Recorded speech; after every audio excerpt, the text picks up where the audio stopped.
யோவான் 21:11 செம இன்ட்ரெஸ்டிங்கான ஒரு ஃபேக்ட் இருக்கு. என்னன்னா, அதுல சீஷர்கள் 153 மீன்கள் பிடிச்சாங்கன்னு பைபிள்ல வசனம் இருக்கு.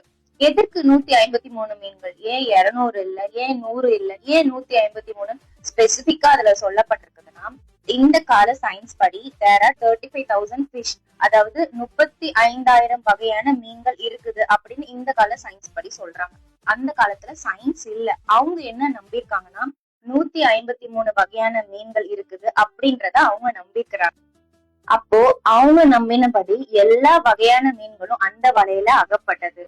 அதே மாதிரிதான் இந்த உலகத்துல எத்தனையோ வகையான மக்கள் இருக்காங்க. பாவத்துல இருக்கிறாங்க, இல்ல நல்லா இருக்கிறாங்க, இல்ல ரொம்ப முடியாம இருக்கிறாங்க, இல்ல வறுமையில இருக்கிறாங்க. இப்படி பலதரப்பட்ட எந்த நிலைமையில இருந்தாலும் அந்த வசனம் நம்மளுக்கு என்ன சொல்லுதுன்னா, ஆண்டவர் நம்ம எந்த நிலைமையில இருந்தாலும் நம்மளை அழைக்கிறார், நம்மளிடத்தில் அன்பு கூறுகிறார்.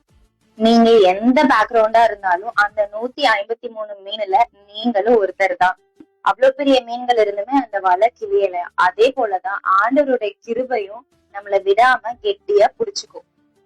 ஆல்ரெடி வலைய வீசி இயேசு கிறிஸ்து நம்மள புடிச்சிட்டாரு. எந்த வலை வீசப்பட்டா என்ன, நம்ம இருக்கிறது அவருடைய கிருபையின் கருத்துக்குள்ளதான்.